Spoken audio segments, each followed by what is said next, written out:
Atenção! Começa agora uma teleaula de Geografia do Ensino Fundamental. Você vai assistir a teleaula de número 45. Bons estudos!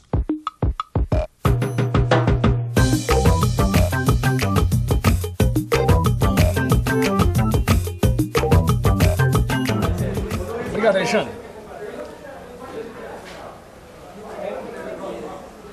Algumas vezes a gente encontra correspondências provenientes dos países com os nomes mais estranhos. Ó, essa aqui, por exemplo, vem do Cazaquistão. Aliás, você já reparou como cada vez mais no noticiário aparecem países com nomes estranhos? Olha, eu pelo menos nunca tinha ouvido falar em Estônia, Bielorrússia, Azerbaijão. Bom, o fato é que esses países só se tornaram realmente conhecidos com o fim da União Soviética, conforme a gente viu em outras teleaulas. Na teleaula de hoje, você vai conhecer as origens da crise econômica e as razões da desestruturação política da União Soviética. Vai estudar também as principais mudanças ocorridas após a crise de novembro de 1991 e avaliar a atual importância econômica e política da Comunidade dos Estados Independentes, a CEI. A nossa teleaula de hoje está começando nesse instante.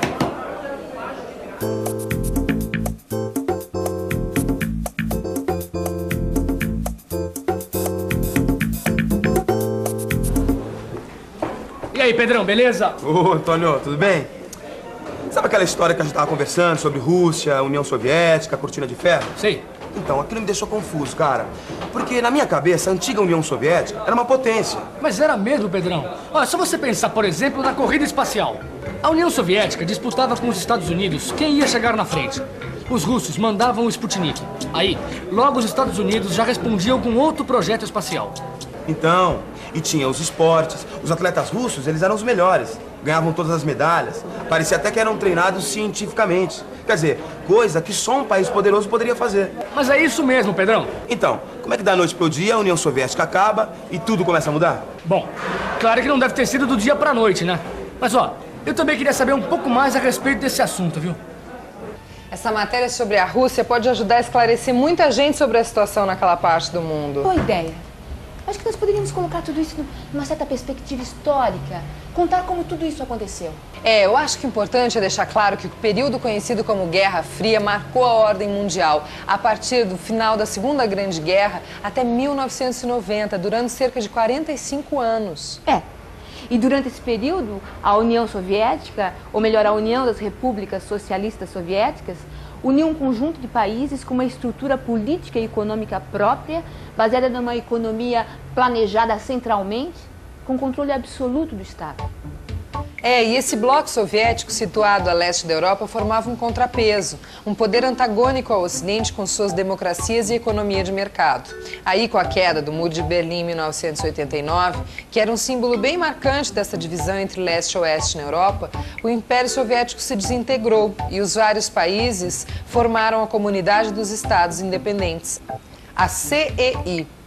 A União Soviética desapareceu em dezembro de 1991. O presidente Mikhail Gorbachev demitiu-se e a bandeira vermelha com a foice e o martelo foi retirada do alto do Kremlin e substituída pela bandeira branca-azul-vermelha, que havia sido até 1917 a bandeira da Rússia czarista. A partir daí foi um processo irreversível. O Partido Comunista perdeu a hegemonia, a União começou a se fragmentar diante dos movimentos nacionalistas. Algumas dessas repúblicas que se tornaram independentes ficaram fora da CEI. Mas a grande herdeira da União Soviética é a Rússia, que procura cada vez mais adotar o modelo ocidental. Outra coisa que impressiona as pessoas quando olham o mapa da Europa é o tamanho, a grande extensão de terra da ex-União Soviética. Eu acho que seria interessante ficar um pouco por dentro desse assunto.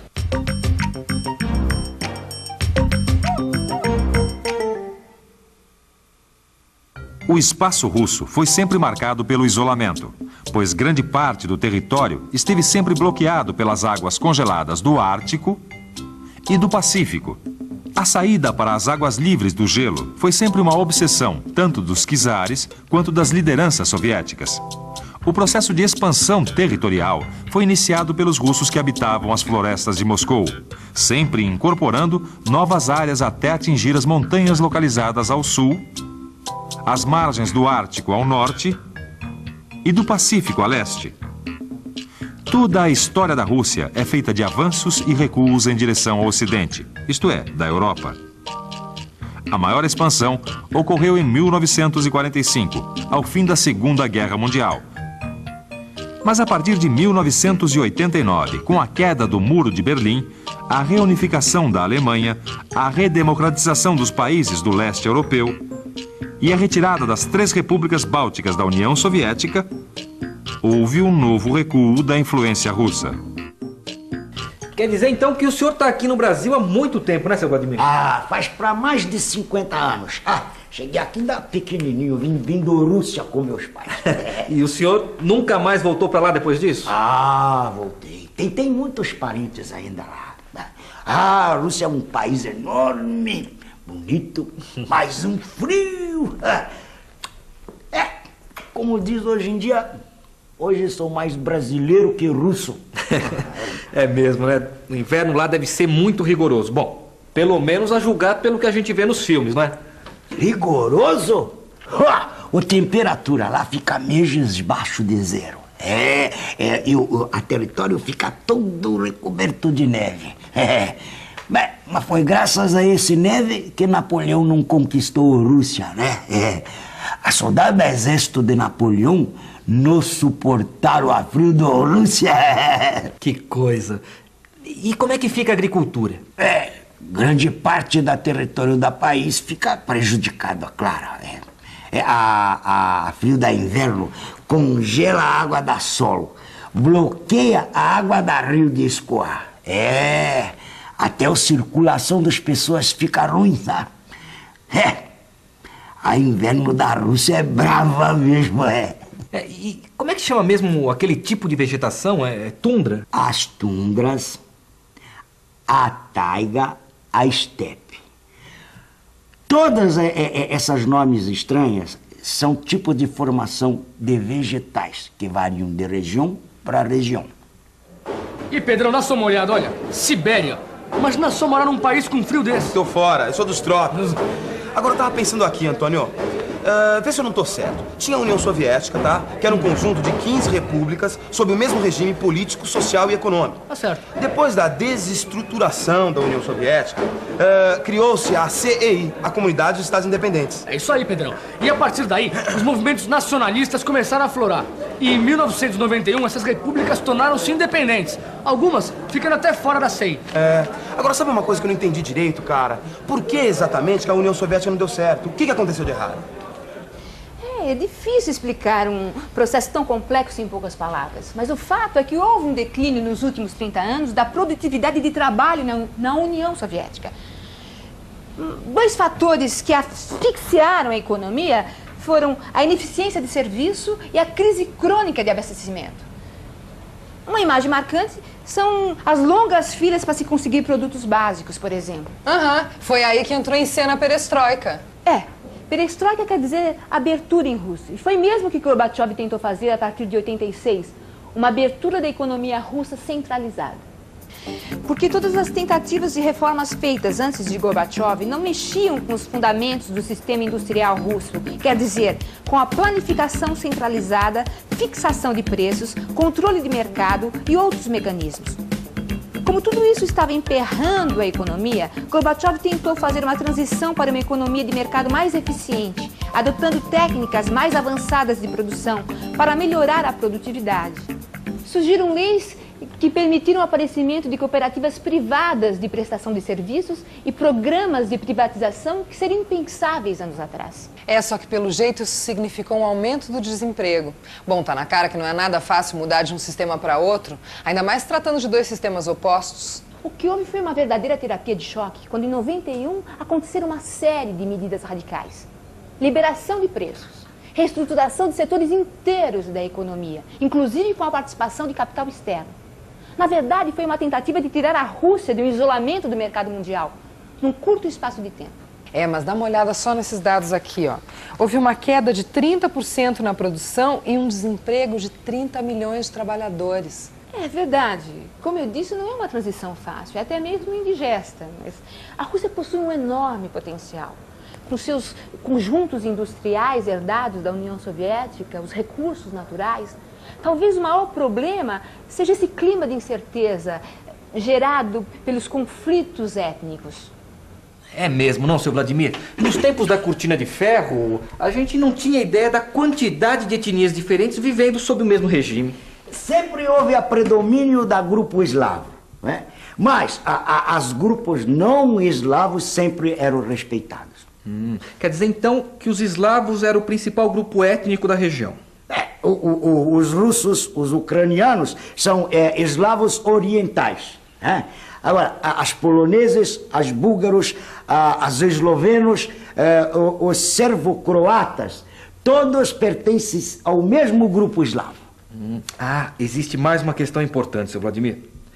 As fronteiras entre a CEI e a Europa ainda estão mal definidas. A Ucrânia, a Bielorrússia e a Rússia formaram a União Eslava. Mas os 3 países bálticos, a Letônia, a Estônia e a Lituânia, tornaram-se repúblicas independentes. Esses 3 países são apresentados como a vitrine desenvolvida da ex-União Soviética, com base industrial de alto nível técnico, boa infraestrutura e mão de obra qualificada.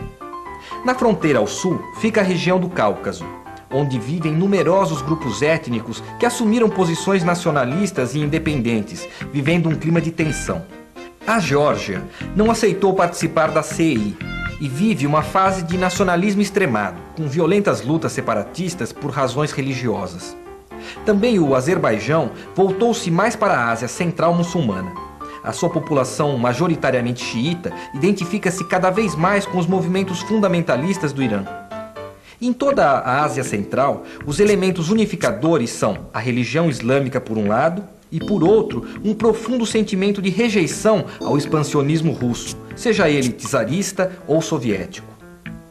Os movimentos anti-eslavos se multiplicam e as manifestações religiosas pregam um retorno ao islamismo, gerando um clima de ameaças e incertezas na região. Na verdade, as repúblicas da Ásia Central formavam uma periferia econômica dentro da União Soviética, cuja função era fornecer matérias-primas para as repúblicas mais desenvolvidas e consumir produtos industrializados. E embora elas tenham aderido à CEI, procuram novos parceiros como o Paquistão e o Irã. Dentre elas, a mais importante é o Cazaquistão, por causa das novas áreas agrícolas, a instalação de indústrias e também por sua posição estratégica em relação à base espacial de Baikonur e à área de testes nucleares. Puxa, Pedrão, quanto país que eu nunca tinha ouvido falar. É mesmo, viu? Olha, sem dúvida nenhuma, a face do mundo mudou muito esses últimos anos. E depois de tanta informação, que tal agora uma boa revisão? E atenção, se liga aí que é a hora da revisão.